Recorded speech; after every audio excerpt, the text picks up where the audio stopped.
Assalamualaikum warahmatullahi wabarakatuh. Alhamdulillah. Alhamdulillahilladzi ja'ala hadha syahra syahran 'azim. Syahrul jud. Syahrul muwasa. Syahrun yazdadu fihi rizqul mu'min. Syahrullah. Syahrul Quran. Syahrun unzila fihi al-Quran hudan lin-nasi wa bayyinatin minal huda wal furqan. Wa asyhadu an la ilaha illallah wa asyhadu anna Muhammadan abduhu wa rasuluh. Allahumma shalli ala Muhammad wa ala alihi wa ashabihi ajma'in. Amma ba'd. Wa qad qala jalla jalaluhu a'udzu billahi minasyaitonir rajim. Innal ladzina amanu wa 'amilus salihati kanat lahum jannatul firdausi nuzula khalidina fiha la yabghuna anha hiwala. Bapak Ibu sidang jamaah subuh masjid Nurul Tijarah yang semoga selalu dan selamanya dalam rahmat dan karunia Allah Subhanahu wa taala. Alhamdulillah, hari ini kita sudah berada pada hari ke-13, sebagian hari ke-12. Ditepuk manap Pak, jangan sampai nanti Ustadz dianggap tidak berkeadilan. Jadi ada yang hari ke-12, ada yang hari ke-13. Sebentar malam ganjil bagi kita yang puasa tanggal 11, genap bagian puasa tanggal 12. Kalau tadi malam kita ganjil, sebentar malam ganjil lagi, besok ganjil lagi, lusa ganjil tutup. Artinya apa? Itulah kenapa Allah Subhanahu wa taala tidak memberitahu posisi pastinya malam Lailatul Qadar di mana. Apa pada rafi ini matuk 20 ramalan pangewan itu. Malam ini malam 21 versi siapa? Besok juga malam 21. Lusa malam 22, lusanya lagi 22. Kalau kita meyakini bahwa Lailatul Qadar itu berada pada malam ganjil, maka malam ganjilnya siapa yang dipakai? Majelis ulama sudah mengeluarkan fatwa bahwa dua metode ini bisa dipakai, jadi tidak ada masalah.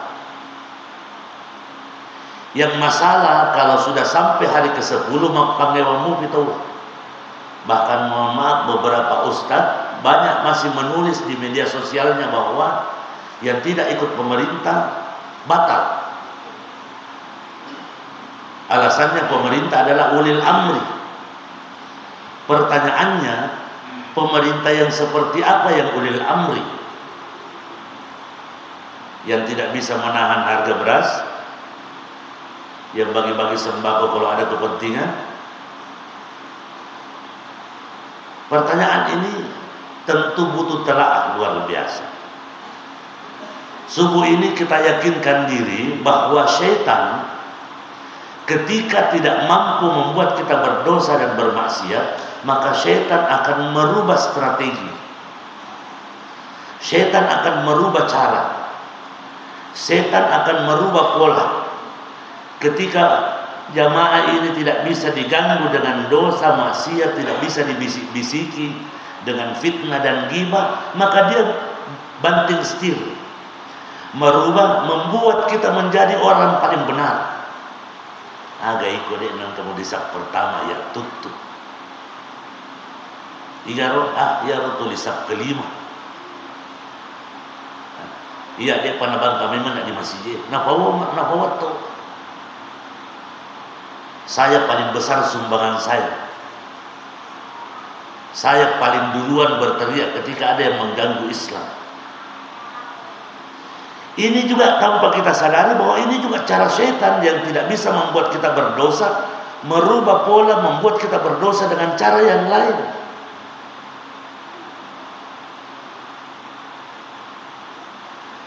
Kalau hari ini kita bertemu dengan orang munafik masih biasa.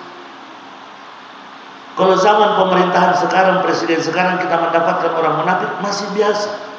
Di zaman Rasulullah SAW, masumpah dimunrina nabitta, sebuah nama yang fenomenal. Tolong diingat baik-baik, disampaikan kepada anak cucu. Namanya Abdullah bin Ubay bin Salul.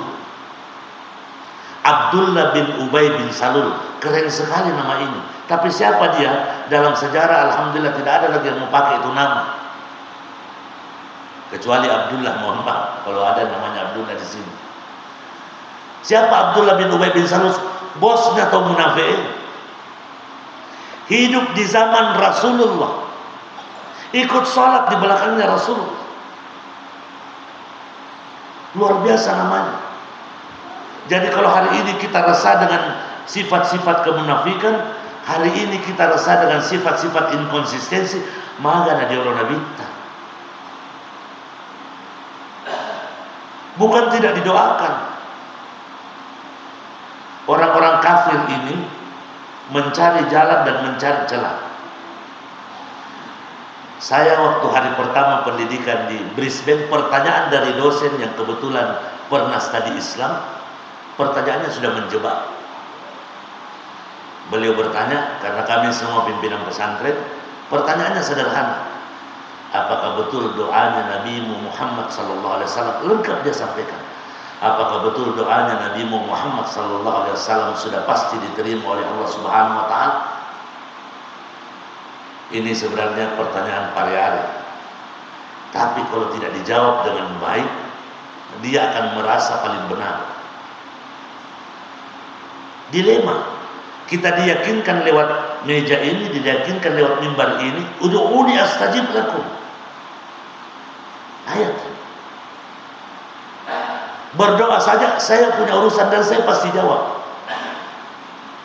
Di ayat yang lain Allah berfirman, wa idza sa'alaka ibadi anni fa inni qarib ujibu da'watad da'i. Tugas kita cuma berdoa, kata Allah, saya berkenan untuk mengijabah doa itu. Maka lalu kalau kita langsung jawab, pasti, saya pun berpikir demikian, kalau saya langsung menjawab, pasti diterima doanya, saya punya Nabi, pasti akan ada jawaban-jawaban selanjutnya. Di antaranya saya sudah tahu bahwa ini jawaban menjebak. Cuma tidak ada gunanya diterangkan dengan ayat karena mereka kafir. Andaikan bisa diterangkan dengan sendal, kita pakai sendal, tapi mabela sendalnya. Apa jawaban kita? Karena saya yakin ketika kita jawab bahwa pasti doanya Nabi diterima, pasti pertanyaannya, maka paling nanti nalim doa yang mulai anak kafir. Saya yakin itu. Bukan berarti Rasulullah tidak pernah mendoakan pamannya. Bukan berarti Rasulullah kurang doa kepada pamannya. Tetapi Allah Subhanahu Wa Taala mentakdirkan bahkan doamu ya Rasulullah, saya ijabah dalam bentuk yang lain, supaya menjadi pelajaran bagi kita semua umat Islam ini. Kalau seluruh doa Rasulullah SAW pasti diijabah, lalu dengan jalan apa kita ini bisa berjuang? Kalau seluruh doa Rasulullah, doa kita ini yang ahli ibadah sudah pasti diijabah, lalu tantangan kita seperti apa? Doanya Rasulullah SAW terhadap pamannya sendiri tidak diijabah Allah Subhanahu Wa Taala untuk memberikan pesan amuremu lagi. Namun kosilah bila doa, kalau Allah takdirkan dia akan menjadi ahli neraka, dia akan menjadi ahli neraka. Bukan berarti doa tidak diijabah. Rasulullah SAW ahli strategi, panglima perang, mengatur dengan baik konsep peperangan. Kenapa harus dengan baik? Nyawa orang Islam itu sangat berharga. Maka beliau mengatur strategi sedemikian rupa supaya Islam ini tidak kalah dan tidak menggugurkan banyak darah kaum muslimin. Apa yang terjadi? Allah takdirkan di perang Uhud, Rasulullah bersama pasukannya dikalahkan dan dipukul mundur oleh kaum musyrikin. Menyakitkan, sangat menyakitkan. Mangilek mana nih kafir? Katanya hebat, kita ternyata bisa bunuh mereka. 70 syuhada Uhud. 70 syuhada Uhud gugur, termasuk paman Rasulullah SAW, Hamzah bin Abdul Muttalib, yang ketika setelah selesai peperangan dicarilah jenazahnya, didapati jenazahnya, dadanya terbuka, dibelah, jantungnya sudah hilang.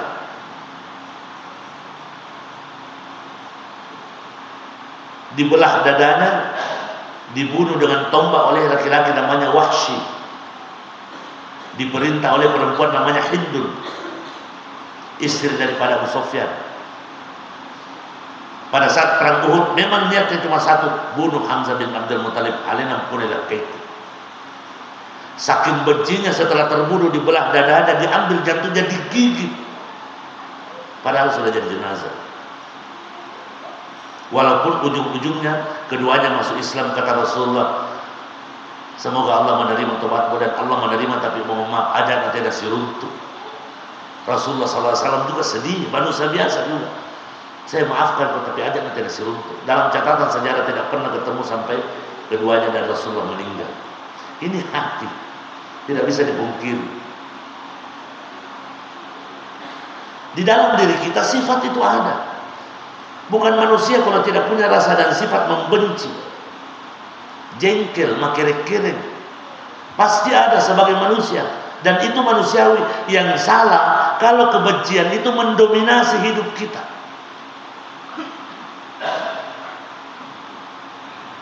Ada orang yang kita benci, saking bencinya dia nelok mola dulu bulan mola sifat, salah juga. Inilah bahayanya memelihara kebencian. Maka seorang penyair mengatakan, ahbib habibaka haunan ma asa ayyakuna baghidaka yauman ma. Kalau kita mencintai seseorang, atau kalau kita mencintai sesuatu, jangan terlalu cinta. Sebab bisa jadi orang yang kita cintai, sesuatu yang kita cintai mati-matian, besok lusa menjadi musuh kita. Wa abghid baghidaka haunan ma asa ayyakuna habibaka yauman ma. Begitu juga kalau kita membenci seseorang, ajak mana sila ada mak baik sengaman, tidak ada jaminan. 70 syuhada Uhud ini menjadi bukti luar biasa bahwa Islam juga kalah. Terjadi proses inkonsistensi, sudah diatur dengan baik. Strategi yang ada diatur oleh Rasulullah SAW, dikhianati oleh 50 pemanah. Ya kalau sekarang istilahnya sniper, benteng terakhir. Rasulullah berpesan, nadi betato tidak apa betato ajak musyawarah Bromo, siap. Ini yang perintahkan bukan ustaz, bukan ketua murid, yang perintahkan Rasulullah. Di mana ditempatkan? Di Jabal Rummat. Ya, mohon maaf, banyak di antara kita selalu terlibat, termasuk saya, naik ke atas itu foto-foto, seolah-olah mengatakan inilah Jabal Uhud. Bukan itu Jabal Uhud. Jabal Uhud yang kita lihat merah di atas, yang selalu dinaiki oleh jamaah haji dan umrah, itu namanya Jabal Rummat. Kalau kita tahu sejarahnya, dia banyak-banyak yang tendensi. Kenapa? Di sinilah tempatnya 50 orang yang khianat, yang menyebabkan Rasulullah SAW dan pasukannya dikalahkan oleh kaum kafirin. Kenapa? Nasalekion gonna.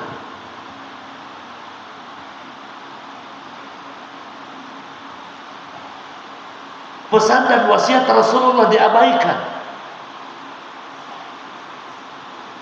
Ternyata saat itu di belakang bukit ada Khalid bin Walid yang saat itu belum masuk Islam. Khalid bin Walid juga sebagai panglima perang kaum musyrikin waktu itu memimpin langsung satu pasukan bersembunyi di balik Jabal Rummat. Dia tidak ikut berperang di depan. Urusan dia loh. Apa komitmennya Khalid bin Walid bersama pasukannya? Urusannya dia loh di beta, anggota dia loh ke beta, tidak ada urusan. Kami di sini menempatkan diri, memata-matai 50 snipernya Rasulullah SAW. Apa yang mereka tanamkan pada diri mereka dan pasukannya, kita jangan bergerak sebelum yang di atas bukit bergerak. Satu, diamanahkan langsung oleh Rasulullah SAW untuk tidak bergerak, baik menang ataupun kalah. Di belakang bukit ada pasukan Khalid bin Walid yang saat itu masih kafir, juga berkomitmen bahwa tidak ada urusan kita dengan peperangan di depan. Kita dipesan jangan bergeser sebelum pasukannya Islam pemanahnya bergeser. Kalau kita berbicara Islam, tentu perintah orang kafir dan perintah Rasulullah boleh kita bandingkan. Tidak mungkin ya, yang diperintah oleh Rasulullah akan khianat, pasti orang kafir akan khianat, karena kita yakin kafir pasti kocar-kacir. Iya, dalam satu waktu. Tapi apa yang terjadi? Disinilah pertama kali muncul istilah kebenaran atau kebaikan yang tidak diatur, tidak diorganisir dengan baik, akan dikalahkan oleh kejahatan yang diatur dengan baik. Apa yang terjadi? Qadarullah, 50 pasukan yang ditempatkan oleh Rasulullah SAW rupanya khianat, terbelalak matanya melihat harta rampasan sudah dibagi. Di bagaimana nih orang parang ini? Di jandaya akan dibagi bagaimana? Tuh dia gak bagi harta. Kerajaan menurut pasangan nabita. Kenapa beta itu? Masih saling tarik menarik, jangan yang mengatakan tidak ada apa-apa, nasi kita sudah turun satu, tergoda dua, turun semuanya. Ternyata di belakang bukit Khalid bin Walid lebih konsisten sebagai orang kafir dengan prinsipnya. Begitu turun kekuatan terakhir kaum muslimin, majulah Khalid bin Walid dari balik bukit itu menghabisi mereka semua. Jadi bukan bahwa keimanan ini tidak menyelamatkan kita, bukan seperti itu. Yang mengenaskan terkadang bahwa orang kafir bisa lebih konsisten. Mereka lebih bisa memperhatikan dalam satu sisi. Contoh, kita datang berziarah ke Gunung Uhud, yang kita ziarahi 70 syuhada Uhud. Diarahkan pada jamaah, mari kita doakan mereka semua. Betul didoakan, tapi tidakkah pernah kita berpikir tanda-tanda kiri di antara bersinar tembok? Kita lihat korban Uhud di dalam 70 syuhada Uhud, termasuk pamannya Rasulullah. Apa hikmahnya? Apakah layak kita yang seperti sekarang ini, yang mohon maaf jauh dari kriteria sahabat Rasul, memiliki kuburan lebih indah dibanding kuburan mereka, memiliki kuburan lebih cantik dibanding kuburan ahli surga, termasuk pamannya Rasul, cuman batu satu di atasnya. Mereka ahli surga. Kita tidak jelas ahli apa, di tembok, di stendes, di repo-repo. Mudah-mudahan itu nanti kita dalam motor perpon bencin. Bayangkan. Sementara yang ahli surga batu kecil di atas. Lalu apa hak kita lebih mewah dibanding mereka? Apa jaminan kita? Apakah cuma ingin memperlihatkan kepada orang bahwa Thomas Agene? Bukan begitu caranya. Apa ingin memperlihatkan kepada orang bahwa kita orang kaya, mesti harus pagarnya stainless, mesti harus besi. Memangnya bisa atur damai dengan malaikat. Bahwa pemakadesi kesakuan sama kura-kura teruk apa pakutanan. Tidak seperti itu. Ini dalam strategi. Bukan salah Allah mentakdirkan Islam kalah pada perang Uhud untuk memberi pelajaran bahwa kalau Islam ini tidak pernah kalah, lalu apa alasan kita untuk bangkit? Kalau pedagang tidak pernah rugi, lalu apa alasan dia memperbaiki dagangan? Kalau hidup ini selamanya harus indah, lalu dengan apa kita belajar? Takdirnya hati dua, kalau tidak senang susah. Tidak ada lagi yang mempermasalahkan nomor ya, biar dua, nomor satu, nomor tiga, sudah lewat. Mari kita banyak berdoa. Baik yang dapatkan serangan malam, serangan fajar atau serangan siang, yang katanya tidak berdosa langsung masuk neraka. Sekarang bulan Ramadan minta kepada Allah sebagai pemilik neraka, ya Allah, ya tamat tamat terlibat toa, cek dia minimal 10 10. Allah takdirkan ini supaya kita belajar. Allah takdirkan kehidupan bernegara, berbangsa ini supaya kita juga belajar. Kita tidak pernah mengutuk tempat kelahiran kita ini. Kalau semuanya mesti sesuai dengan keinginan kita, lalu dengan apa kita bisa belajar? Kita meyakini seyakin-yakinnya.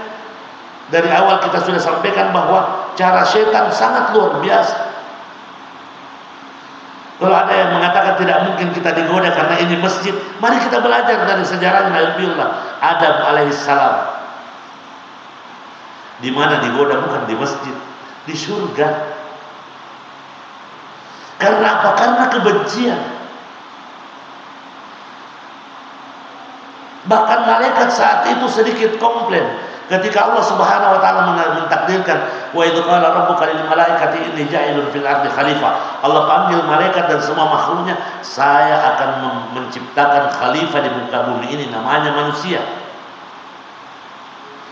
Apa kata malaikat? Qalu ataj'alu fiha may yufsidu fiha wa yasfiku dima.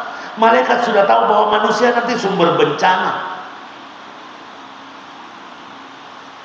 Apakah layak engkau ya Allah menciptakan yang engkau anggap khalifah, yang kelak menjelek-jelekkan sesamanya, yang kelak menghardik sesamanya, yang kelak mencaci maki sesamanya, yang kelak saling meneteskan darah sesamanya? Singkat Allah jawab, inni a'lamu ma la ta'lamun. Tidak usah banyak komentar. Lebih bisa menaikkan hidayah puang. Selesai. Kita sudah diingatkan dengan bencana, diingatkan dengan cuaca, dia pada dia paling ngerang. Tapi setan saat itu belum terima. Kenapa? Awet kebencian dalam hatinya. Tidak siap ada makhluk lain lagi. Maka berjibaku memperlihatkan diri di hadapan Allah bahwa saya lebih mulia. Apa yang terjadi? Allah ingatkan kepada Adam, wala taqrabu hadhihi syajarah fatakuna minadh dhalimin. Adam, Hawa, ajak mau depai dia sebagai pohon khuldi. Kalau engkau dekat, engkau makan. Kalau engkau makan, ya melanggar. Siap. Apa yang terjadi? Fa'azallahum asy-syaitan. Bapak-bapak dan ibu-ibu digoda oleh syaitan. Yang digoda bukan ustaz, bukan kiai. Yang digoda seorang nabi. Nabi pertama, manusia pertama. Di mana digoda? Di masjid. Bukan di masjid, di surga. Jadi kalau ada orang bilang tidak ada setan di masjid, mohon maaf. Mohon maaf. Disinilah setan itu bergerilya, membuat sholat kita tidak khusyuk. Di mana tempat-tempat setan itu? Di masjid, di pesantren, di pengajian. Di saat kita mau menyumbang, sampai ada cerita, ada celengan lewat, dia buka dompetnya, di dalamnya ada 5 lembar merah, 5 lembar biru, 5 lembar hijau. Apa yang terjadi? Acara setan bermusyawarah orang ini dengan dompetnya. Selah gahu joy, matanya di selang merah biru hijau, merah biru hijau, merah biru hijau. Padahal ada mendesak di sampingnya, apa itu? Taruh sana. Akhirnya dia pernah mendengarkan ustaz ceramah, semuanya tergantung niat. Dilipat kembali dompetnya, digeser celengan, tidak ada keluar dari 1 lembar, dikasih masuk di kantong. Begitu keluar dari masjid, starter motor jatuh, dompetnya hilang, dia lepas saja Allah Ta'ala. Padahal ada. Bagaimana kita yang tidak ada ingin sekali, sementara yang ada diganggu oleh setan. Belum lagi kalau dia angkat tinggi-tinggi, celak. Ya topa mega, ya topa ria, kan kamu dibanding ya topa sedi, ya topa ria. Fa'azallahum asy-syaitan, dengan berbagai cara, dengan segala kebencian, syaitan gelincirkan Adam dan Hawa, manusia sempurna dan paripurna, yang khalifah keluar karena pelanggaran. Tapi aja tos itu ditali ala sekedar lagi nenek tanah melanggar maju. Betul, tidak bisa dipungkiri. Tapi ada hikmah. Kalau Nabi Adam dan Siti Hawa, nenek dan kakek kita tidak melanggar, maka sampai detik ini masih ada di surga. Di mana nih Pak? Kita ini hasil pelanggaran. Gara-gara melanggar, Adam dan Hawa dikeluarkan, lahirlah Kabil, lahirlah Habil, lewat proses asimilasi. Inilah. Ya, kenapa di Nasrani juga itu meyakini bahwa kita bersaudara, padahal mereka lebih duluan. Mereka meyakini dalam kitabnya juga Injil bahwa manusia semua bersaudara. Kenapa? Karena berasal dari satu kakek dan satu nenek. Kabil dengan kembarannya, Habil dengan kembarannya. Beda lahirnya. Maka disilang oleh Allah Subhanahu wa taala. Kabil menikah dengan kembarannya Habil, Habil menikah dengan kembarannya Kabil. Ternyata setan tidak cukup karena sudah Adam keluar dari surga, maka dia mengatakan as-sultan balik. Apakah cukup sampai di situ? Tidak, sampai turun supaya ingin memperbaiki keturunan yang banyak. Kabil yang disyariatkan menikah dengan kembarannya Habil, Habil yang menikah dengan kembarannya Kabil. Datanglah setan membisik-bisikkan Kabil, masa ini kalau nakadu nama santi. Tidak mau, akhirnya karena kebencian berhasil saling bunuh. Inilah pembunuhan pertama. Maka pembunuhan jutaan pembunuhan selanjutnya akan ditanggung oleh Kabil. Apa alena pun dia yang paling pertama.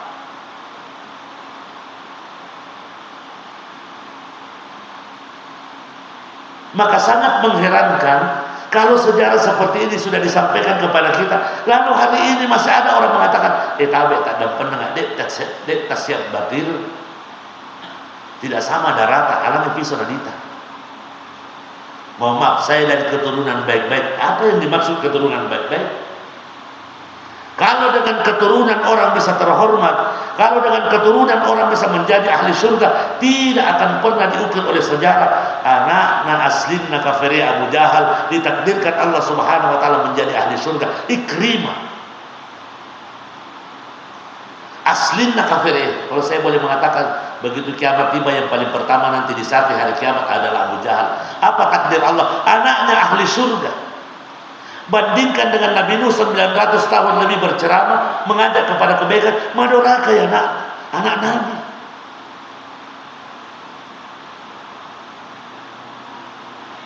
Ini yang kita tanamkan pada diri kita.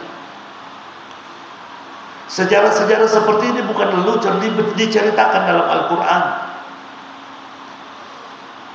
Bahkan dalam sebuah riwayat lebih luar biasanya namanya setan. Ada orang tua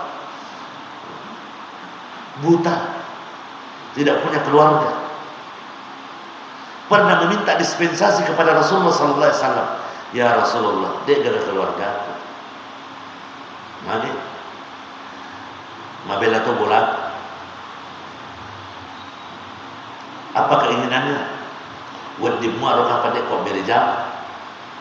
Kenapa bisa? Saya buta, saya tidak punya keluarga. Satu-satunya keluarga saya cuma tongkat. Kata Rasulullah, masuk akal, silakan.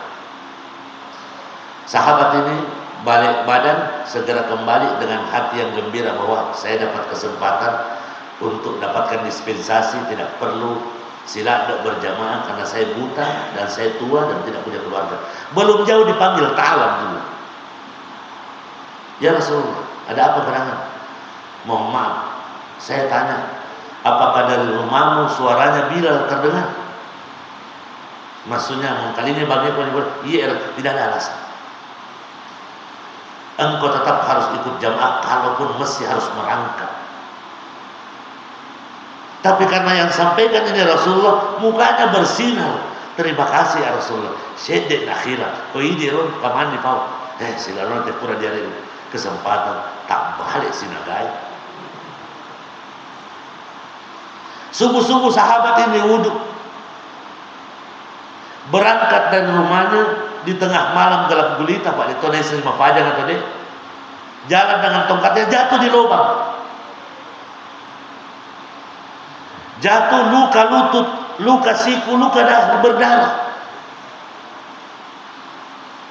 Lanjut ke masjid, sholat dalam, bayangkan, ini nampai makasendak cedek di tuwe, langsung puskesmas surat keterangan sakit, jaringi mangi, ini kalau di masjid, bore itu.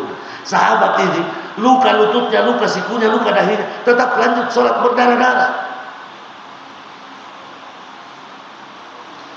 Hari kedua, subuh kedua, dia sudah tahu lubang tempatnya jatuh, dia cari lagi tempat yang lain, jalan yang lain, jatuh lagi di lubang yang lain. Dalam kondisi lutut, tangan dan jidat masih luka kemarin, Tiba-tiba tak gapo, si bayangkan.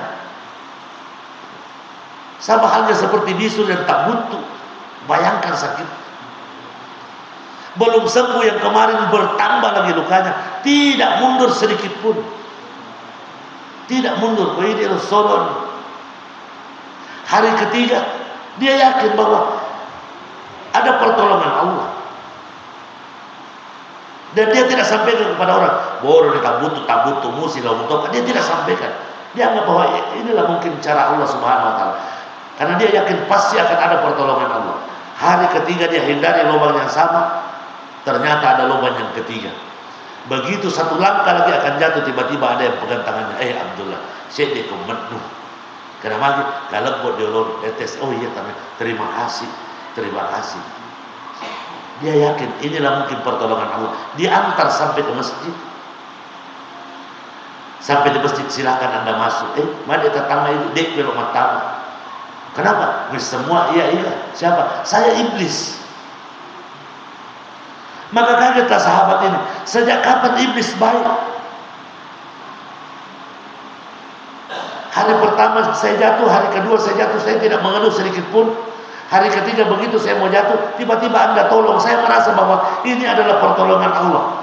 Kenapa kok tiba-tiba iblis ini baik? Padahal yang saya lakukan sangat dibenci oleh iblis. Agar apa iblisnya? Terus terang, fediatin lawang. Kenapa bisa? Hari pertama engkau jatuh, uranuan nosor. Saya yakin engkau pasti mundur. Engkau tua, Anda buta, Anda tidak punya keluarga, padahal sudah meminta kepada Nabi dispensasi, tapi dirubah dispensasi itu. Saya harap engkau pasti akan mundur dan mengeluh. Ternyata engkau tidak mundur, engkau tetap lanjut ke masjid dalam kondisi lutut, siku dan jidat ini berdarah. Allah tambahkan pahalamu, dia tiku. Hari kedua, dalam kondisi lutut, siku dan jidat ini masih berdarah-darah, engkau jatuh lagi. Uran-uran, saya yakin kau pasti mundur karena lukamu terbentur lagi, bertambah luas lagi lukamu. Tapi engkau tetap lanjut ke masjid, tidak mengeluh sedikit pun. Ditambahkan pahalamu, pede mahfad di hatiku. Hari ketiga, mumpung engkau belum jatuh antara sisetku, daripada ditambah si kepalanya, pede mahfad di hatiku. Ini setan. Jadi bangunnya kita beribadah, tegaknya puasa kita, maka siwiri pada bulan Ramadan ini adalah jalur-jalur yang dibenci setan. Pertanyaannya, dalam sebuah riwayat sebelum memasuki bulan Ramadan, iblis ini mengundang semua ante-antenya. Ada setan, ada gendruwo, ada tuyul. Kalau mana kita tinggalkan orang Islam ini? Kenapa? Narafi tiulannya. Tidak ada gunanya digoda. Kenapa? Tidak tergoda. Mari kita pergi. Mereka sudah siap-siap yang mau pergi. Kita yang memanggilnya. Inilah yang dimaksud bahwa sebenarnya kaum muslimin yang sejatinya pada bulan Ramadan itu tidak mungkin tergoda kalau betul-betul dia berpuasa sesuai syariat. Tapi apa yang terjadi? Ini mau bikin. Sudah mau mereka libur tidak menggoda, kita panggil ke sini dulu. Goda-goda dulu kita ini. Ya. Kalau setan ini dibelenggu pada hari bulan puasa, lalu setan apa dicapak-capak nagas dengan anak muda yang pilih ramalan mereka.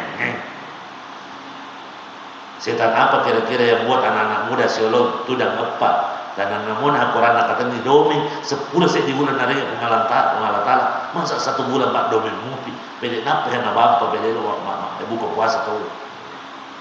Bayangkan. Jadi yang mestinya mereka sudah mau libur, kita yang panggil tanpa sengaja karena kita memberikan ruang.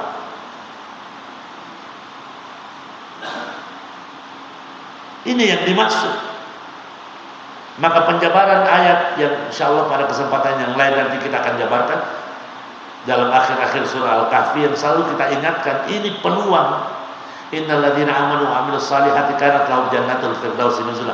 Kami ini ustaz kadang sedih. Sedihnya apa? Kita membaca, kita belajar, kita memberikan nasihat, kesempatan masuk surga kita sama. Bahkan mungkin bapak-bapak dan ibu-ibu lebih duluan. Jangan sampai apa yang kami tafsirkan ini tidak sesuai dengan apa yang diharapkan Allah. Ini naruntuh dosa.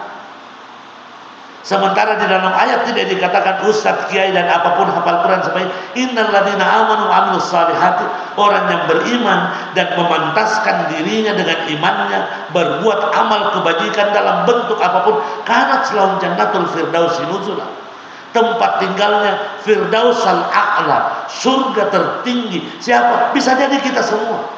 Jangan-jangan pernah mengatakan tanya kayak ustaz, tanya Wijapandri. No, tidak seperti itu. Kita punya kesempatan yang sama untuk masuk surga tertinggi bersama Rasulullah dan semua nabi-nabi yang sama, tergantung iman kita yang dibuktikan dengan amal saleh. Maka Ramadan ini jangan ada keluar dari lisan kita selain ungkapan kebaikan.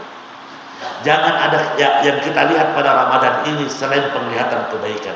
Jangan terdengar di kuping kita selain ungkapan-ungkapan kebaikan. Pemilu sudah lewat, alhamdulillah. Pemilu setelah selesai dijemput dengan bulan Ramadan. Yang baper-baper, yang apa sebab saatnya bulan Ramadan kita munajatkan.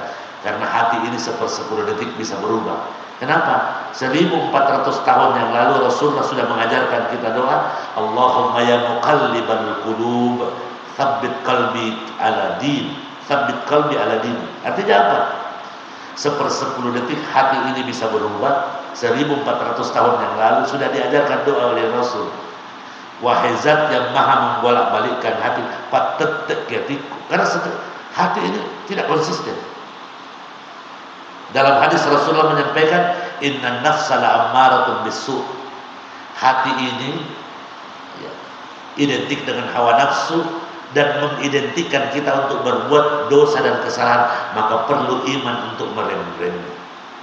1/10 detik hati ini bisa berubah. Jadi kalau kita kalau kita kadang jengkel sama seseorang, minta kepada Allah agar kejengkelan itu berubah menjadi rahmat dan kasih sayang. Begitu juga sebaliknya. Doakan saudara-saudara kita, doakan kerabat dan handi taulan kita, karena doa ini akan menembus arsy Allah Subhanahu wa taala. Ramadan ini selamanya punya makna saling mengingatkan, buka diri, jangan sampai ada salah dan orang lain yang bisa melihatnya. Berikan peluang orang lain untuk memperbaiki diri kita, karena sejatinya tidak ada yang bisa melihat diri kita secara utuh selain kerabat, saudara dan handai tolan yang lain. Buka diri, siap menerima nasihat, siap menerima kritikan selama itu untuk kebaikan, demi memantaskan diri menjadi ahli surga firdaus yang tertinggi insyaallah. Hadanallahu wa iyyakum ajmain. Wal afu minkum. Wassalamualaikum warahmatullahi wabarakatuh.